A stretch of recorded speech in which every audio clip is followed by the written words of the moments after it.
ਧੰਨ ਧੰਨ ਸਾਹਿਬ ਸ੍ਰੀ ਗੁਰੂ ਗ੍ਰੰਥ ਸਾਹਿਬ ਸੱਚੇ ਪਾਤਸ਼ਾਹ ਦੀ ਹਜ਼ੂਰੀ ਵਿੱਚ ਜੁੜ ਬੈਠੀ ਗੁਰੂ ਰੂਪ ਖਾਲਸਾ ਸਤ ਸੰਗਤ ਜੀ, ਸਭ ਤੋਂ ਪਹਿਲਾਂ ਫਤਿਹ ਪ੍ਰਵਾਨ ਕਰੋ। ਵਾਹਿਗੁਰੂ ਜੀ ਕਾ ਖਾਲਸਾ, ਵਾਹਿਗੁਰੂ ਜੀ ਕੀ ਫਤਿਹ।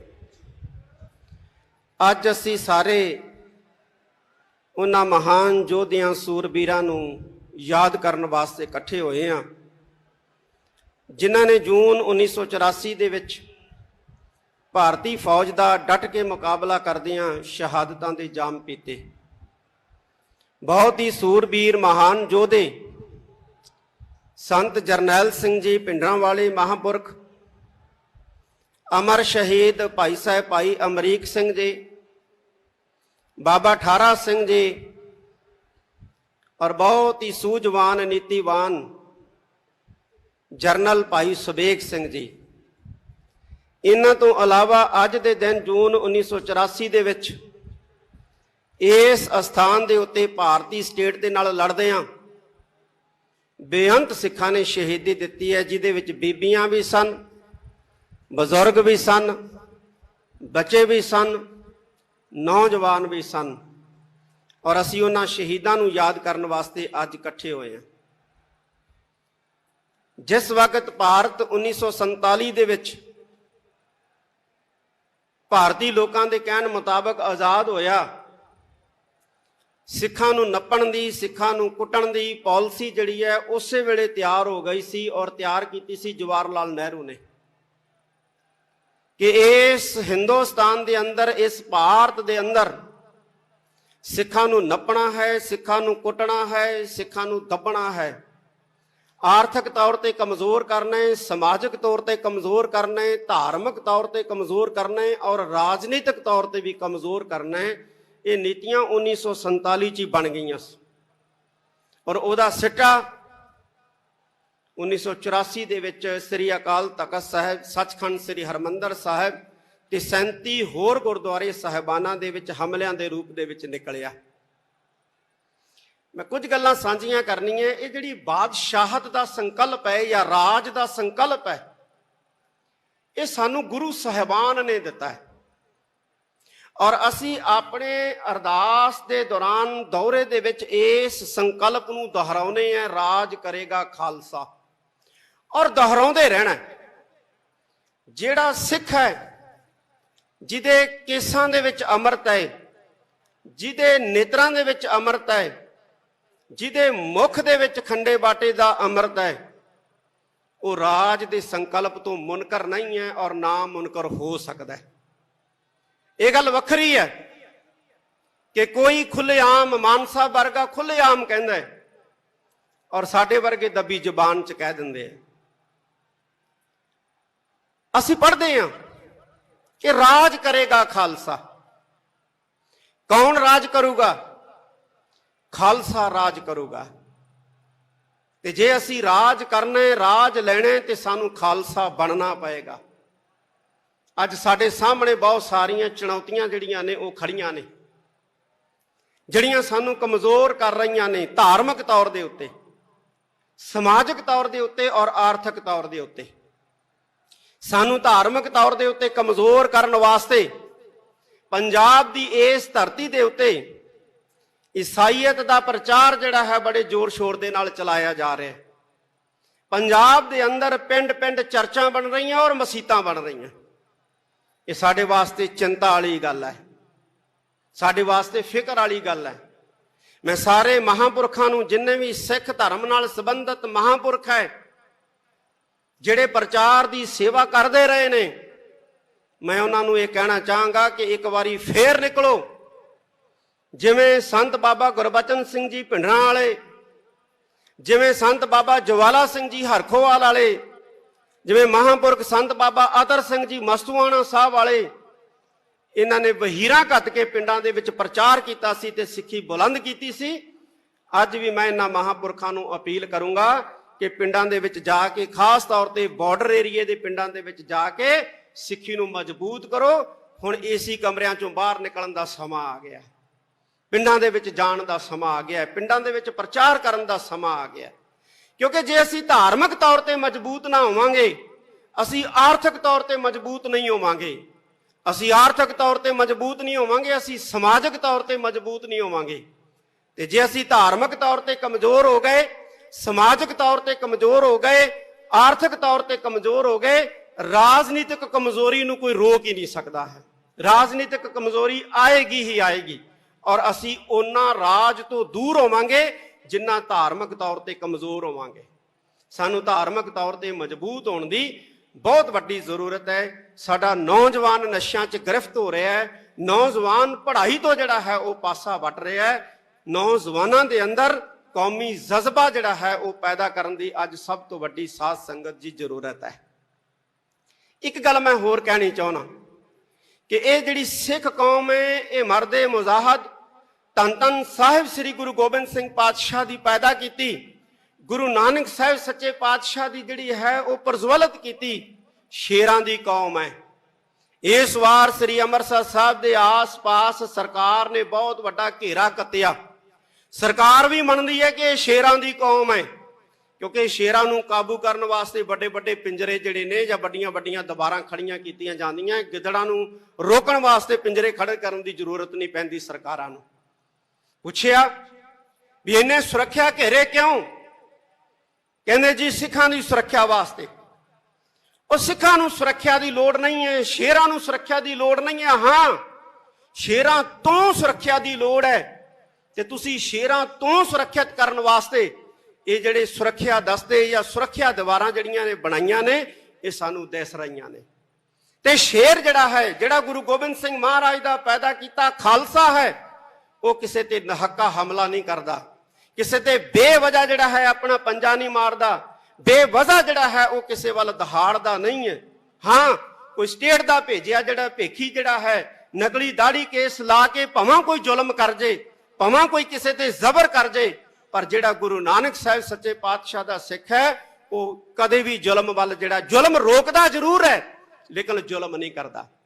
ਮੈਂ ਸਿੱਖ ਸੰਸਥਾਵਾਂ ਨੂੰ ਇਹ ਕਹਿਣਾ ਚਾਹਾਂਗਾ ਕਿ ਅੱਜ ਜ਼ਰੂਰਤ ਆ ਗਈ ਹੈ, ਜਿਵੇਂ ਧੰਨ ਗੁਰੂ ਅੰਗਦ ਦੇਵ ਜੀ ਮਹਾਰਾਜ ਨੇ ਖਡੂਰ ਸਾਹਿਬ ਦੀ ਧਰਤੀ ਦੇ ਉੱਤੇ ਮੱਲ ਅਖਾੜੇ ਕਾਇਮ ਕੀਤੇ ਸੀ, ਅੱਜ ਗੱਤਕਾ ਅਕੈਡਮੀਆਂ ਤੇ ਗੱਤਕੇ ਅਖਾੜੇ ਜਿਹੜੇ ਨੇ ਸਾਡੀਆਂ ਸੰਸਥਾਵਾਂ ਗੁਰਦੁਆਰਾ ਸਾਹਿਬਾਨ ਦੇ ਅੰਦਰ ਕਾਇਮ ਕਰਨ, ਔਰ ਮਾਡਰਨ ਜਿਹੜੇ ਨੇ ਸ਼ਸਤਰ ਅਭਿਆਸ ਦੇ ਕੇਂਦਰ ਜਿਹਨੂੰ ਸ਼ੂਟਿੰਗ ਰੇਂਜਾਂ ਕਹਿੰਦੇ ਨੇ, ਉਹ ਵੀ ਕਾਇਮ ਕੀਤੀਆਂ ਜਾਣ। ਕੋਈ ਹਰਜ ਨਹੀਂ ਹੈ ਸਾਧ ਸੰਗਤ ਜੀ।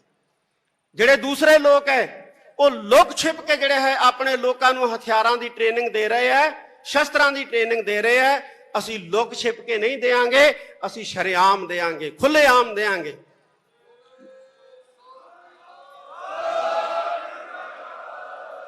ਅੱਜ ਵਕਤ ਆ ਗਿਆ ਅਸੀਂ ਇਕੱਠੇ ਹੋਈਏ, ਅਸੀਂ ਆਪਣੇ ਨੌਜਵਾਨਾਂ ਨੂੰ ਨਸ਼ਿਆਂ ਤੋਂ ਬਚਾ ਕੇ ਸ਼ਸਤਰ ਅਭਿਆਸ ਵਾਲੇ ਪਾਸੇ ਲਾਈਏ, ਬਾਣੀ ਦੇ ਅਧਿਐਨ ਵਾਲੇ ਪਾਸੇ ਲਾਈਏ, ਔਰ ਵਿਦਿਆ ਦੇ ਲਈ ਉਹਨਾਂ ਨੂੰ ਇੰਨਾ ਪ੍ਰਬੀਨ ਕਰ ਦਈਏ ਕਿ ਸਾਡੇ ਸਿੱਖ ਨੌਜਵਾਨ ਜਿਹੜੇ ਮੁਲਕ ਦੇ ਵਿੱਚ ਵੀ ਜਾਣ, ਯਹੂਦੀਆਂ ਵਾਂਗੂ ਉਹਨਾਂ ਦੀ ਇਕਨੋਮੀ ਨੂੰ ਜਿਹੜਾ ਹੈ ਉਹ ਕਾਬੂ ਕਰ ਲੈਣ। ਜਦੋਂ ਸਾਡੇ ਨੌਜਵਾਨ ਇਸ ਕਾਬਲ ਬਣ ਗਏ ਕਿ ਦੁਨੀਆ ਦੇ ਮੁਲਕਾਂ ਦੇ ਵਿੱਚ ਜਾ ਕੇ ਉਹਨਾਂ ਦੀਆਂ ਇਕਨੋਮੀਆਂ ਦੱਬ ਲਈਆਂ, ਤੇ ਸਾਡਾ ਰਾਜ ਜਿਹੜਾ ਹੈ ਦੁਨੀਆ ਦੀ ਕੋਈ ਤਾਕਤ ਜਿਹੜੀ ਹੈ ਉਹ ਰੋਕ ਨਹੀਂ ਸਕੂਗੀ।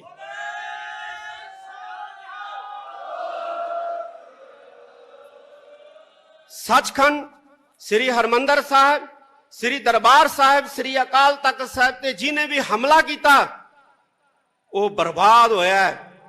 ਜਿਹੜੀ ਪਾਰਟੀ ਨੇ ਹਮਲਾ ਕੀਤਾ ਉਹ ਬਰਬਾਦ ਹੋਇਆ ਹੈ। ਔਰ ਜਿਹੜੇ ਮੁਲਕ ਨੇ ਸਾਥ ਦਿੱਤਾ, ਰਸ਼ੀਆ ਵਰਗਾ, ਉਹਨੂੰ ਇੱਕ ਨਿੱਕੇ ਜਿਹੇ ਮੁਲਕ ਨੇ ਜਿਹੜਾ ਉਹ ਵਾਣੀ ਪਾ ਰੱਖਿਆ ਹੈ। ਔਰ ਜਿੰਨਾ ਚਿਰ ਪੰਥ ਦੀ ਸ਼ਰਨ ਦੇ ਵਿੱਚ ਆ ਕੇ ਸੀਸ ਨਹੀਂ ਝੁਕਾਉਂਦੇ ਰਸ਼ੀਆ ਵਰਗੇ, ਇਹਨਾਂ ਨੂੰ ਟੁੱਟਣੋਂ ਕੋਈ ਨਹੀਂ ਬਚਾ ਸਕਦਾ, ਇਹਨਾਂ ਨੂੰ ਡੁੱਬਣੋਂ ਕੋਈ ਨਹੀਂ ਬਚਾ ਸਕਦਾ, ਔਰ ਇਹਨਾਂ ਨੂੰ ਮਰਨੋਂ ਕੋਈ ਨਹੀਂ ਬਚਾ ਸਕਦਾ ਹੈ।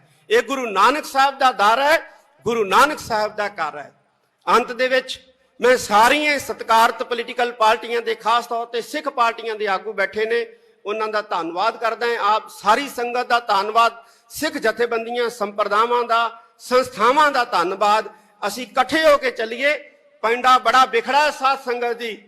ਜਦੋਂ ਕੱਲਾ ਬੰਦਾ ਕੋਈ ਪੈਂਡੇ ਦੇ ਉੱਤੇ ਸਫ਼ਰ ਕਰਦਾ ਹੈ ਤੇ ਬਹੁਤ ਤੰਗੀ ਆਉਂਦੀ ਹੈ, ਬਹੁਤ ਮੁਸੀਬਤਾਂ ਦਾ ਸਾਹਮਣਾ ਕਰਨਾ ਪੈਂਦਾ ਹੈ। ਪਰ ਜਦੋਂ ਕਾਫਲੇ ਬਣਾ ਕੇ ਵਿਖੜੇ ਪੈਂਡਿਆਂ ਦੇ ਉੱਤੇ ਤੁਰਿਆ ਜਾਂਦਾ ਹੈ, ਮਤਭੇਦ ਭੁਲਾ ਕੇ, ਤੇ ਉਦੋਂ ਵਿਖੜੇ ਪੈਂਡੇ ਵੀ ਜਿਹੜੇ ਆ ਉਹ ਆਸਾਨ ਹੋ ਜਾਂਦੇ ਆ। ਅਸੀਂ ਬੁਲੰਦੀਆਂ ਛੂਵਾਂਗੇ, ਗੁਰੂ ਦੇ ਬਣ ਜਾਈਏ। ਗੁਰੂ ਸਾਡੇ ਨਾਲ ਹੈ, ਗੁਰੂ ਦੀ ਅਸੀਸ ਸਾਡੇ ਨਾਲ ਹੈ। ਸਾਰੀ ਸੰਗਤ ਦਾ ਬਹੁਤ ਬਹੁਤ ਧੰਨਵਾਦ। ਵਾਹਿਗੁਰੂ ਜੀ ਕਾ ਖਾਲਸਾ, ਵਾਹਿਗੁਰੂ ਜੀ ਕੀ ਫਤਿਹ। ਧੰਨ ਧੰਨ ਸਾਹਿਬ ਸ੍ਰੀ ਗੁਰੂ ਗ੍ਰੰਥ ਸਾਹਿਬ ਸੱਚੇ ਪਾਤਸ਼ਾਹ ਦੀ ਹਜ਼ੂਰੀ ਵਿੱਚ ਜੁੜ ਬੈਠੀ ਗੁਰੂ ਰੂਪ ਖਾਲਸਾ ਸਤ ਸੰਗਤ ਜੀ, ਸਭ ਤੋਂ ਪਹਿਲਾਂ ਫਤਿਹ ਪ੍ਰਵਾਨ ਕਰੋ। ਵਾਹਿਗੁਰੂ ਜੀ ਕਾ ਖਾਲਸਾ, ਵਾਹਿਗੁਰੂ ਜੀ ਕੀ ਫਤਿਹ। ਅੱਜ ਅਸੀਂ ਸਾਰੇ ਉਹਨਾਂ ਮਹਾਨ ਯੋਧਿਆਂ ਸੂਰਬੀਰਾਂ ਨੂੰ ਯਾਦ ਕਰਨ ਵਾਸਤੇ ਇਕੱਠੇ ਹੋਏ ਹਾਂ, ਜਿਨ੍ਹਾਂ ਨੇ ਜੂਨ 1984 ਦੇ ਵਿੱਚ ਭਾਰਤੀ ਫੌਜ ਦਾ ਡਟ ਕੇ ਮੁਕਾਬਲਾ ਕਰਦਿਆਂ ਸ਼ਹਾਦਤਾਂ ਦੇ ਜਾਮ ਪੀਤੇ। ਬਹੁਤ ਹੀ ਸੂਰਬੀਰ ਮਹਾਨ ਯੋਧੇ ਸੰਤ ਜਰਨੈਲ ਸਿੰਘ ਜੀ ਭਿੰਡਰਾਂਵਾਲੇ ਮਹਾਂਪੁਰਖ, ਅਮਰ ਸ਼ਹੀਦ ਭਾਈ ਸਾਹਿਬ ਭਾਈ ਅਮਰੀਕ ਸਿੰਘ ਜੀ, ਬਾਬਾ ਠਾਰਾ ਸਿੰਘ ਜੀ ਔਰ ਬਹੁਤ ਹੀ ਸੂਝਵਾਨ ਨੀਤੀਵਾਨ ਜਰਨਲ ਭਾਈ ਸੁਬੇਗ ਸਿੰਘ ਜੀ। ਇਹਨਾਂ ਤੋਂ ਇਲਾਵਾ ਅੱਜ ਦੇ ਦਿਨ ਜੂਨ 1984 ਦੇ ਵਿੱਚ ਇਸ ਅਸਥਾਨ ਦੇ ਉੱਤੇ ਭਾਰਤੀ ਸਟੇਟ ਦੇ ਨਾਲ ਲੜਦਿਆਂ ਬੇਅੰਤ ਸਿੱਖਾਂ ਨੇ ਸ਼ਹੀਦੀ ਦਿੱਤੀ ਹੈ, ਜਿਹਦੇ ਵਿੱਚ ਬੀਬੀਆਂ ਵੀ ਸਨ, ਬਜ਼ੁਰਗ ਵੀ ਸਨ, ਬੱਚੇ ਵੀ ਸਨ, ਨੌਜਵਾਨ ਵੀ ਸਨ। ਔਰ ਅਸੀਂ ਉਹਨਾਂ ਸ਼ਹੀਦਾਂ ਨੂੰ ਯਾਦ ਕਰਨ ਵਾਸਤੇ ਅੱਜ ਇਕੱਠੇ ਹੋਏ ਹਾਂ। ਜਿਸ ਵਕਤ ਭਾਰਤ 1947 ਦੇ ਵਿੱਚ ਭਾਰਤੀ ਲੋਕਾਂ ਦੇ ਕਹਿਣ ਮੁਤਾਬਕ ਆਜ਼ਾਦ ਹੋਇਆ, ਸਿੱਖਾਂ ਨੂੰ ਨੱਪਣ ਦੀ, ਸਿੱਖਾਂ ਨੂੰ ਕੁੱਟਣ ਦੀ ਪਾਲਿਸੀ ਜਿਹੜੀ ਹੈ ਉਸੇ ਵੇਲੇ ਤਿਆਰ ਹੋ ਗਈ ਸੀ ਔਰ ਤਿਆਰ ਕੀਤੀ ਸੀ ਜਵਾਹਰ ਲਾਲ ਨਹਿਰੂ ਨੇ ਕਿ ਇਸ ਹਿੰਦੁਸਤਾਨ ਦੇ ਅੰਦਰ, ਇਸ ਭਾਰਤ ਦੇ ਅੰਦਰ ਸਿੱਖਾਂ ਨੂੰ ਨੱਪਣਾ ਹੈ, ਸਿੱਖਾਂ ਨੂੰ ਕੁੱਟਣਾ ਹੈ, ਸਿੱਖਾਂ ਨੂੰ ਦੱਬਣਾ ਹੈ, ਆਰਥਿਕ ਤੌਰ ਤੇ ਕਮਜ਼ੋਰ ਕਰਨਾ ਹੈ, ਸਮਾਜਿਕ ਤੌਰ ਤੇ ਕਮਜ਼ੋਰ ਕਰਨਾ ਹੈ, ਧਾਰਮਿਕ ਤੌਰ ਤੇ ਕਮਜ਼ੋਰ ਕਰਨਾ ਹੈ ਔਰ ਰਾਜਨੀਤਿਕ ਤੌਰ ਤੇ ਵੀ ਕਮਜ਼ੋਰ ਕਰਨਾ ਹੈ। ਇਹ ਨੀਤੀਆਂ 1947 ਚ ਹੀ ਬਣ ਗਈਆਂ ਸੀ ਔਰ ਉਹਦਾ ਸਿੱਟਾ 1984 ਦੇ ਵਿੱਚ ਸ੍ਰੀ ਅਕਾਲ ਤਖਤ ਸਾਹਿਬ, ਸੱਚਖੰਡ ਸ੍ਰੀ ਹਰਿਮੰਦਰ ਸਾਹਿਬ ਤੇ 37 ਹੋਰ ਗੁਰਦੁਆਰੇ ਸਾਹਿਬਾਨਾਂ ਦੇ ਵਿੱਚ ਹਮਲਿਆਂ ਦੇ ਰੂਪ ਦੇ ਵਿੱਚ ਨਿਕਲਿਆ। ਮੈਂ ਕੁਝ ਗੱਲਾਂ ਸਾਂਝੀਆਂ ਕਰਨੀਆਂ। ਇਹ ਜਿਹੜੀ ਬਾਦਸ਼ਾਹਤ ਦਾ ਸੰਕਲਪ ਹੈ ਜਾਂ ਰਾਜ ਦਾ ਸੰਕਲਪ ਹੈ, ਇਹ ਸਾਨੂੰ ਗੁਰੂ ਸਾਹਿਬਾਨ ਨੇ ਦਿੱਤਾ ਹੈ ਔਰ ਅਸੀਂ ਆਪਣੇ ਅਰਦਾਸ ਦੇ ਦੌਰਾਨ ਦੌਰੇ ਦੇ ਵਿੱਚ ਇਸ ਸੰਕਲਪ ਨੂੰ ਦੁਹਰਾਉਨੇ ਆ, ਰਾਜ ਕਰੇਗਾ ਖਾਲਸਾ, ਔਰ ਦੁਹਰਾਉਂਦੇ ਰਹਿਣਾ। ਜਿਹੜਾ ਸਿੱਖ ਹੈ, ਜਿਹਦੇ ਕੇਸਾਂ ਦੇ ਵਿੱਚ ਅੰਮ੍ਰਿਤ ਹੈ, ਜਿਹਦੇ ਨੇਤਰਾਂ ਦੇ ਵਿੱਚ ਅੰਮ੍ਰਿਤ ਹੈ, ਜਿਹਦੇ ਮੁਖ ਦੇ ਵਿੱਚ ਖੰਡੇ ਬਾਟੇ ਦਾ ਅੰਮ੍ਰਿਤ ਹੈ, ਉਹ ਰਾਜ ਦੇ ਸੰਕਲਪ ਤੋਂ ਮੁਨਕਰ ਨਹੀਂ ਹੈ ਔਰ ਨਾ ਮੁਨਕਰ ਹੋ ਸਕਦਾ ਹੈ। ਇਹ ਗੱਲ ਵੱਖਰੀ ਹੈ ਕਿ ਕੋਈ ਖੁੱਲ੍ਹੇਆਮ ਮਾਨਸਾ ਵਰਗਾ ਖੁੱਲ੍ਹੇਆਮ ਕਹਿੰਦਾ ਹੈ ਔਰ ਸਾਡੇ ਵਰਗੇ ਦੱਬੀ ਜ਼ੁਬਾਨ 'ਚ ਕਹਿ ਦਿੰਦੇ ਆ। ਅਸੀਂ ਪੜ੍ਹਦੇ ਹਾਂ ਕਿ ਰਾਜ ਕਰੇਗਾ ਖਾਲਸਾ। ਕੌਣ ਰਾਜ ਕਰੂਗਾ? ਖਾਲਸਾ ਰਾਜ ਕਰੂਗਾ। ਤੇ ਜੇ ਅਸੀਂ ਰਾਜ ਕਰਨਾ, ਰਾਜ ਲੈਣਾ, ਤੇ ਸਾਨੂੰ ਖਾਲਸਾ ਬਣਨਾ ਪਏਗਾ। ਅੱਜ ਸਾਡੇ ਸਾਹਮਣੇ ਬਹੁਤ ਸਾਰੀਆਂ ਚੁਣੌਤੀਆਂ ਜਿਹੜੀਆਂ ਨੇ ਉਹ ਖੜੀਆਂ ਨੇ, ਜਿਹੜੀਆਂ ਸਾਨੂੰ ਕਮਜ਼ੋਰ ਕਰ ਰਹੀਆਂ ਨੇ, ਧਾਰਮਿਕ ਤੌਰ ਦੇ ਉੱਤੇ, ਸਮਾਜਿਕ ਤੌਰ ਦੇ ਉੱਤੇ ਔਰ ਆਰਥਿਕ ਤੌਰ ਦੇ ਉੱਤੇ। ਸਾਨੂੰ ਧਾਰਮਿਕ ਤੌਰ ਦੇ ਉੱਤੇ ਕਮਜ਼ੋਰ ਕਰਨ ਵਾਸਤੇ ਪੰਜਾਬ ਦੀ ਇਸ ਧਰਤੀ ਦੇ ਉੱਤੇ ਈਸਾਈਅਤ ਦਾ ਪ੍ਰਚਾਰ ਜਿਹੜਾ ਹੈ ਬੜੇ ਜ਼ੋਰ ਸ਼ੋਰ ਦੇ ਨਾਲ ਚਲਾਇਆ ਜਾ ਰਿਹਾ ਹੈ। ਪੰਜਾਬ ਦੇ ਅੰਦਰ ਪਿੰਡ ਪਿੰਡ ਚਰਚਾਂ ਬਣ ਰਹੀਆਂ ਔਰ ਮਸੀਤਾਂ ਬਣ ਰਹੀਆਂ। ਇਹ ਸਾਡੇ ਵਾਸਤੇ ਚਿੰਤਾ ਵਾਲੀ ਗੱਲ ਹੈ, ਸਾਡੇ ਵਾਸਤੇ ਫਿਕਰ ਵਾਲੀ ਗੱਲ ਹੈ। ਮੈਂ ਸਾਰੇ ਮਹਾਂਪੁਰਖਾਂ ਨੂੰ, ਜਿੰਨੇ ਵੀ ਸਿੱਖ ਧਰਮ ਨਾਲ ਸੰਬੰਧਿਤ ਮਹਾਂਪੁਰਖ ਹੈ, ਜਿਹੜੇ ਪ੍ਰਚਾਰ ਦੀ ਸੇਵਾ ਕਰਦੇ ਰਹੇ ਨੇ, ਮੈਂ ਉਹਨਾਂ ਨੂੰ ਇਹ ਕਹਿਣਾ ਚਾਹਾਂਗਾ ਕਿ ਇੱਕ ਵਾਰੀ ਫੇਰ ਨਿਕਲੋ। ਜਿਵੇਂ ਸੰਤ ਬਾਬਾ ਗੁਰਬਚਨ ਸਿੰਘ ਜੀ ਭਿੰਡਰਾਂਵਾਲੇ, ਜਿਵੇਂ ਸੰਤ ਬਾਬਾ ਜਵਾਲਾ ਸਿੰਘ ਜੀ ਹਰਖੋਵਾਲ ਵਾਲੇ, ਜਿਵੇਂ ਮਹਾਂਪੁਰਖ ਸੰਤ ਬਾਬਾ ਅਤਰ ਸਿੰਘ ਜੀ ਮਸਤੂਆਣਾ ਸਾਹਿਬ ਵਾਲੇ, ਇਹਨਾਂ ਨੇ ਵਹੀਰਾਂ ਘੱਤ ਕੇ ਪਿੰਡਾਂ ਦੇ ਵਿੱਚ ਪ੍ਰਚਾਰ ਕੀਤਾ ਸੀ ਤੇ ਸਿੱਖੀ ਬੁਲੰਦ ਕੀਤੀ ਸੀ। ਅੱਜ ਵੀ ਮੈਂ ਇਹਨਾਂ ਮਹਾਂਪੁਰਖਾਂ ਨੂੰ ਅਪੀਲ ਕਰੂੰਗਾ ਕਿ ਪਿੰਡਾਂ ਦੇ ਵਿੱਚ ਜਾ ਕੇ, ਖਾਸ ਤੌਰ ਤੇ ਬਾਰਡਰ ਏਰੀਏ ਦੇ ਪਿੰਡਾਂ ਦੇ ਵਿੱਚ ਜਾ ਕੇ ਸਿੱਖੀ ਨੂੰ ਮਜ਼ਬੂਤ ਕਰੋ। ਹੁਣ ਏਸੀ ਕਮਰਿਆਂ ਚੋਂ ਬਾਹਰ ਨਿਕਲਣ ਦਾ ਸਮਾਂ ਆ ਗਿਆ, ਪਿੰਡਾਂ ਦੇ ਵਿੱਚ ਜਾਣ ਦਾ ਸਮਾਂ ਆ ਗਿਆ, ਪਿੰਡਾਂ ਦੇ ਵਿੱਚ ਪ੍ਰਚਾਰ ਕਰਨ ਦਾ ਸਮਾਂ ਆ ਗਿਆ। ਕਿਉਂਕਿ ਜੇ ਅਸੀਂ ਧਾਰਮਿਕ ਤੌਰ ਤੇ ਮਜ਼ਬੂਤ ਨਾ ਹੋਵਾਂਗੇ, ਅਸੀਂ ਆਰਥਿਕ ਤੌਰ ਤੇ ਮਜ਼ਬੂਤ ਨਹੀਂ ਹੋਵਾਂਗੇ, ਅਸੀਂ ਆਰਥਿਕ ਤੌਰ ਤੇ ਮਜ਼ਬੂਤ ਨਹੀਂ ਹੋਵਾਂਗੇ, ਅਸੀਂ ਸਮਾਜਿਕ ਤੌਰ ਤੇ ਮਜ਼ਬੂਤ ਨਹੀਂ ਹੋਵਾਂਗੇ। ਤੇ ਜੇ ਅਸੀਂ ਧਾਰਮਿਕ ਤੌਰ ਤੇ ਕਮਜ਼ੋਰ ਹੋ ਗਏ, ਸਮਾਜਿਕ ਤੌਰ ਤੇ ਕਮਜ਼ੋਰ ਹੋ ਗਏ, ਆਰਥਿਕ ਤੌਰ ਤੇ ਕਮਜ਼ੋਰ ਹੋ ਗਏ, ਰਾਜਨੀਤਿਕ ਕਮਜ਼ੋਰੀ ਨੂੰ ਕੋਈ ਰੋਕ ਹੀ ਨਹੀਂ ਸਕਦਾ ਹੈ। ਰਾਜਨੀਤਿਕ ਕਮਜ਼ੋਰੀ ਆਏਗੀ ਹੀ ਆਏਗੀ, ਔਰ ਅਸੀਂ ਉਹਨਾਂ ਰਾਜ ਤੋਂ ਦੂਰ ਹੋਵਾਂਗੇ ਜਿੰਨਾ ਧਾਰਮਿਕ ਤੌਰ ਤੇ ਕਮਜ਼ੋਰ ਹੋਵਾਂਗੇ। ਸਾਨੂੰ ਧਾਰਮਿਕ ਤੌਰ ਤੇ ਮਜ਼ਬੂਤ ਹੋਣ ਦੀ ਬਹੁਤ ਵੱਡੀ ਜ਼ਰੂਰਤ ਹੈ। ਸਾਡਾ ਨੌਜਵਾਨ ਨਸ਼ਿਆਂ 'ਚ ਗ੍ਰਿਫਤ ਹੋ ਰਿਹਾ ਹੈ, ਨੌਜਵਾਨ ਪੜ੍ਹਾਈ ਤੋਂ ਜਿਹੜਾ ਹੈ ਉਹ ਪਾਸਾ ਵੱਟ ਰਿਹਾ ਹੈ। ਨੌਜਵਾਨਾਂ ਦੇ ਅੰਦਰ ਕੌਮੀ ਜਜ਼ਬਾ ਜਿਹੜਾ ਹੈ ਉਹ ਪੈਦਾ ਕਰਨ ਦੀ ਅੱਜ ਸਭ ਤੋਂ ਵੱਡੀ ਸਾਧ ਸੰਗਤ ਦੀ ਜ਼ਰੂਰਤ ਹੈ। ਇੱਕ ਗੱਲ ਮੈਂ ਹੋਰ ਕਹਿਣੀ ਚਾਹੁੰਦਾ ਕਿ ਇਹ ਜਿਹੜੀ ਸਿੱਖ ਕੌਮ ਹੈ, ਇਹ ਮਰਦੇ ਮੁਜ਼ਾਹਦ ਧੰਨ ਧੰਨ ਸਾਹਿਬ ਸ੍ਰੀ ਗੁਰੂ ਗੋਬਿੰਦ ਸਿੰਘ ਪਾਤਸ਼ਾਹ ਦੀ ਪੈਦਾ ਕੀਤੀ, ਗੁਰੂ ਨਾਨਕ ਸਾਹਿਬ ਸੱਚੇ ਪਾਤਸ਼ਾਹ ਦੀ ਜਿਹੜੀ ਹੈ ਉਹ ਪ੍ਰਜਵਲਿਤ ਕੀਤੀ ਸ਼ੇਰਾਂ ਦੀ ਕੌਮ ਹੈ। ਇਸ ਵਾਰ ਸ੍ਰੀ ਅੰਮ੍ਰਿਤਸਰ ਸਾਹਿਬ ਦੇ ਆਸ-ਪਾਸ ਸਰਕਾਰ ਨੇ ਬਹੁਤ ਵੱਡਾ ਘੇਰਾ ਕੱਤਿਆ। ਸਰਕਾਰ ਵੀ ਮੰਨਦੀ ਹੈ ਕਿ ਇਹ ਸ਼ੇਰਾਂ ਦੀ ਕੌਮ ਹੈ, ਕਿਉਂਕਿ ਸ਼ੇਰਾਂ ਨੂੰ ਕਾਬੂ ਕਰਨ ਵਾਸਤੇ ਵੱਡੇ ਵੱਡੇ ਪਿੰਜਰੇ ਜਿਹੜੇ ਨੇ ਜਾਂ ਵੱਡੀਆਂ ਵੱਡੀਆਂ ਦੀਵਾਰਾਂ ਖੜੀਆਂ ਕੀਤੀਆਂ ਜਾਂਦੀਆਂ। ਗਿੱਦੜਾਂ ਨੂੰ ਰੋਕਣ ਵਾਸਤੇ ਪਿੰਜਰੇ ਖੜੇ ਕਰਨ ਦੀ ਜ਼ਰੂਰਤ ਨਹੀਂ ਪੈਂਦੀ ਸਰਕਾਰਾਂ ਨੂੰ। ਪੁੱਛਿਆ ਵੀ ਇਹਨੇ ਸੁਰੱਖਿਆ ਘੇਰੇ ਕਿਉਂ? ਕਹਿੰਦੇ ਜੀ ਸਿੱਖਾਂ ਦੀ ਸੁਰੱਖਿਆ ਵਾਸਤੇ। ਉਹ ਸਿੱਖਾਂ ਨੂੰ ਸੁਰੱਖਿਆ ਦੀ ਲੋੜ ਨਹੀਂ ਹੈ, ਸ਼ੇਰਾਂ ਨੂੰ ਸੁਰੱਖਿਆ ਦੀ ਲੋੜ ਨਹੀਂ ਹੈ। ਹਾਂ, ਸ਼ੇਰਾਂ ਤੋਂ ਸੁਰੱਖਿਆ ਦੀ ਲੋੜ ਹੈ, ਤੇ ਤੁਸੀਂ ਸ਼ੇਰਾਂ ਤੋਂ ਸੁਰੱਖਿਅਤ ਕਰਨ ਵਾਸਤੇ ਇਹ ਜਿਹੜੇ ਸੁਰੱਖਿਆ ਦਸਤੇ ਜਾਂ ਸੁਰੱਖਿਆ ਦੀਵਾਰਾਂ ਜਿਹੜੀਆਂ ਨੇ ਬਣਾਈਆਂ ਨੇ, ਇਹ ਸਾਨੂੰ ਦਿਸ ਰਹੀਆਂ ਨੇ। ਤੇ ਸ਼ੇਰ ਜਿਹੜਾ ਹੈ, ਜਿਹੜਾ ਗੁਰੂ ਗੋਬਿੰਦ ਸਿੰਘ ਮਹਾਰਾਜ ਦਾ ਪੈਦਾ ਕੀਤਾ ਖਾਲਸਾ ਹੈ, ਉਹ ਕਿਸੇ ਤੇ ਨਹੱਕਾ ਹਮਲਾ ਨਹੀਂ ਕਰਦਾ, ਕਿਸੇ ਤੇ ਬੇਵਜ੍ਹਾ ਜਿਹੜਾ ਹੈ ਆਪਣਾ ਪੰਜਾ ਨਹੀਂ ਮਾਰਦਾ, ਬੇਵਜ੍ਹਾ ਜਿਹੜਾ ਹੈ ਉਹ ਕਿਸੇ ਵੱਲ ਦਹਾੜਦਾ ਨਹੀਂ ਹੈ। ਹਾਂ, ਕੋਈ ਸਟੇਟ ਦਾ ਭੇਜਿਆ ਜਿਹੜਾ ਭੇਖੀ ਜਿਹੜਾ ਹੈ ਨਕਲੀ ਦਾੜੀ ਕੇਸ ਲਾ ਕੇ ਭਾਵੇਂ ਕੋਈ ਜ਼ੁਲਮ ਕਰ ਜੇ, ਭਾਵੇਂ ਕੋਈ ਕਿਸੇ ਤੇ ਜ਼ਬਰ ਕਰ ਜੇ, ਪਰ ਜਿਹੜਾ ਗੁਰੂ ਨਾਨਕ ਸਾਹਿਬ ਸੱਚੇ ਪਾਤਸ਼ਾਹ ਦਾ ਸਿੱਖ ਹੈ ਉਹ ਕਦੇ ਵੀ ਜ਼ੁਲਮ ਵੱਲ ਜਿਹੜਾ ਜ਼ੁਲਮ ਰੋਕਦਾ ਜ਼ਰੂਰ ਹੈ, ਲੇਕਿਨ ਜ਼ੁਲਮ ਨਹੀਂ ਕਰਦਾ। ਮੈਂ ਸਿੱਖ ਸੰਸਥਾਵਾਂ ਨੂੰ ਇਹ ਕਹਿਣਾ ਚਾਹਾਂਗਾ ਕਿ ਅੱਜ ਜ਼ਰੂਰਤ ਆ ਗਈ ਹੈ, ਜਿਵੇਂ ਧੰਨ ਗੁਰੂ ਅੰਗਦ ਦੇਵ ਜੀ ਮਹਾਰਾਜ ਨੇ ਖਡੂਰ ਸਾਹਿਬ ਦੀ ਧਰਤੀ ਦੇ ਉੱਤੇ ਮੱਲ ਅਖਾੜੇ ਕਾਇਮ ਕੀਤੇ ਸੀ, ਅੱਜ ਗੱਤਕਾ ਅਕੈਡਮੀਆਂ ਤੇ ਗੱਤਕੇ ਅਖਾੜੇ ਜਿਹੜੇ ਨੇ ਸਾਡੀਆਂ ਸੰਸਥਾਵਾਂ ਗੁਰਦੁਆਰਾ ਸਾਹਿਬਾਨ ਦੇ ਅੰਦਰ ਕਾਇਮ ਕਰਨ, ਔਰ ਮਾਡਰਨ ਜਿਹੜੇ ਨੇ ਸ਼ਸਤਰ ਅਭਿਆਸ ਦੇ ਕੇਂਦਰ ਜਿਹਨੂੰ ਸ਼ੂਟਿੰਗ ਰੇਂਜਾਂ ਕਹਿੰਦੇ ਨੇ, ਉਹ ਵੀ ਕਾਇਮ ਕੀਤੀਆਂ ਜਾਣ। ਕੋਈ ਹਰਜ ਨਹੀਂ ਹੈ ਸਾਧ ਸੰਗਤ ਜੀ।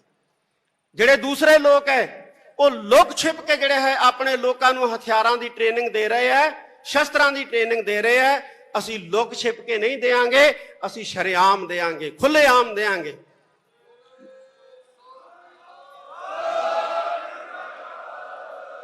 ਅੱਜ ਵਕਤ ਆ ਗਿਆ ਅਸੀਂ ਇਕੱਠੇ ਹੋਈਏ, ਅਸੀਂ ਆਪਣੇ ਨੌਜਵਾਨਾਂ ਨੂੰ ਨਸ਼ਿਆਂ ਤੋਂ ਬਚਾ ਕੇ ਸ਼ਸਤਰ ਅਭਿਆਸ ਵਾਲੇ ਪਾਸੇ ਲਾਈਏ, ਬਾਣੀ ਦੇ ਅਧਿਐਨ ਵਾਲੇ ਪਾਸੇ ਲਾਈਏ, ਔਰ ਵਿਦਿਆ ਦੇ ਲਈ ਉਹਨਾਂ ਨੂੰ ਇੰਨਾ ਪ੍ਰਬੀਨ ਕਰ ਦਈਏ ਕਿ ਸਾਡੇ ਸਿੱਖ ਨੌਜਵਾਨ ਜਿਹੜੇ ਮੁਲਕ ਦੇ ਵਿੱਚ ਵੀ ਜਾਣ, ਯਹੂਦੀਆਂ ਵਾਂਗੂ ਉਹਨਾਂ ਦੀ ਇਕਨੋਮੀ ਨੂੰ ਜਿਹੜਾ ਹੈ ਉਹ ਕਾਬੂ ਕਰ ਲੈਣ।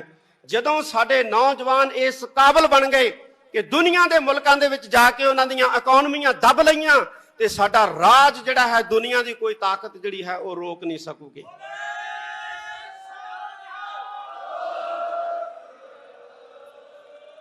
ਸੱਚਖੰਡ ਸ੍ਰੀ ਹਰਮੰਦਰ ਸਾਹਿਬ, ਸ੍ਰੀ ਦਰਬਾਰ ਸਾਹਿਬ, ਸ੍ਰੀ ਅਕਾਲ ਤਖਤ ਸਾਹਿਬ ਤੇ ਜਿਹਨੇ ਵੀ ਹਮਲਾ ਕੀਤਾ ਉਹ ਬਰਬਾਦ ਹੋਇਆ ਹੈ। ਜਿਹੜੀ ਪਾਰਟੀ ਨੇ ਹਮਲਾ ਕੀਤਾ ਉਹ ਬਰਬਾਦ ਹੋਇਆ ਹੈ। ਔਰ ਜਿਹੜੇ ਮੁਲਕ ਨੇ ਸਾਥ ਦਿੱਤਾ, ਰਸ਼ੀਆ ਵਰਗਾ, ਉਹਨੂੰ ਇੱਕ ਨਿੱਕੇ ਜਿਹੇ ਮੁਲਕ ਨੇ ਜਿਹੜਾ ਉਹ ਵਾਣੀ ਪਾ ਰੱਖਿਆ ਹੈ। ਔਰ ਜਿੰਨਾ ਚਿਰ ਪੰਥ ਦੀ ਸ਼ਰਨ ਦੇ ਵਿੱਚ ਆ ਕੇ ਸੀਸ ਨਹੀਂ ਝੁਕਾਉਂਦੇ ਰਸ਼ੀਆ ਵਰਗੇ, ਇਹਨਾਂ ਨੂੰ ਟੁੱਟਣੋਂ ਕੋਈ ਨਹੀਂ ਬਚਾ ਸਕਦਾ, ਇਹਨਾਂ ਨੂੰ ਡੁੱਬਣੋਂ ਕੋਈ ਨਹੀਂ ਬਚਾ ਸਕਦਾ, ਔਰ ਇਹਨਾਂ ਨੂੰ ਮਰਨੋਂ ਕੋਈ ਨਹੀਂ ਬਚਾ ਸਕਦਾ ਹੈ। ਇਹ ਗੁਰੂ ਨਾਨਕ ਸਾਹਿਬ ਦਾ ਦਰ ਹੈ, ਗੁਰੂ ਨਾਨਕ ਸਾਹਿਬ ਦਾ ਘਰ ਹੈ। ਅੰਤ ਦੇ ਵਿੱਚ ਮੈਂ ਸਾਰੀਆਂ ਸਤਿਕਾਰਤ ਪੋਲੀਟੀਕਲ ਪਾਰਟੀਆਂ ਦੇ, ਖਾਸ ਤੌਰ ਤੇ ਸਿੱਖ ਪਾਰਟੀਆਂ ਦੇ ਆਗੂ ਬੈਠੇ ਨੇ, ਉਹਨਾਂ ਦਾ ਧੰਨਵਾਦ ਕਰਦਾ ਹਾਂ। ਆਪ ਸਾਰੀ ਸੰਗਤ ਦਾ ਧੰਨਵਾਦ, ਸਿੱਖ ਜਥੇਬੰਦੀਆਂ, ਸੰਪਰਦਾਵਾਂ ਦਾ, ਸੰਸਥਾਵਾਂ ਦਾ ਧੰਨਵਾਦ। ਅਸੀਂ ਇਕੱਠੇ ਹੋ ਕੇ ਚੱਲੀਏ। ਪੈਂਡਾ ਬੜਾ ਵਿਖੜਾ ਸਾਧ ਸੰਗਤ ਦੀ। ਜਦੋਂ ਕੱਲਾ ਬੰਦਾ ਕੋਈ ਪੈਂਡੇ ਦੇ ਉੱਤੇ ਸਫ਼ਰ ਕਰਦਾ ਹੈ ਤੇ ਬਹੁਤ ਤੰਗੀ ਆਉਂਦੀ ਹੈ, ਬਹੁਤ ਮੁਸੀਬਤਾਂ ਦਾ ਸਾਹਮਣਾ ਕਰਨਾ ਪੈਂਦਾ ਹੈ। ਪਰ ਜਦੋਂ ਕਾਫਲੇ ਬਣਾ ਕੇ ਵਿਖੜੇ ਪੈਂਡਿਆਂ ਦੇ ਉੱਤੇ ਤੁਰਿਆ ਜਾਂਦਾ ਹੈ, ਮਤਭੇਦ ਭੁਲਾ ਕੇ, ਤੇ ਉਦੋਂ ਵਿਖੜੇ ਪੈਂਡੇ ਵੀ ਜਿਹੜੇ ਆ ਉਹ ਆਸਾਨ ਹੋ ਜਾਂਦੇ ਆ। ਅਸੀਂ ਬੁਲੰਦੀਆਂ ਛੂਵਾਂਗੇ, ਗੁਰੂ ਦੇ ਬਣ ਜਾਈਏ। ਗੁਰੂ ਸਾਡੇ ਨਾਲ ਹੈ, ਗੁਰੂ ਦੀ ਅਸੀਸ ਸਾਡੇ ਨਾਲ ਹੈ। ਸਾਰੀ ਸੰਗਤ ਦਾ बहुत बहुत धन्यवाद। वाहिगुरु जी का खालसा वाहिगुरु जी की फतेह। धन धन साहिब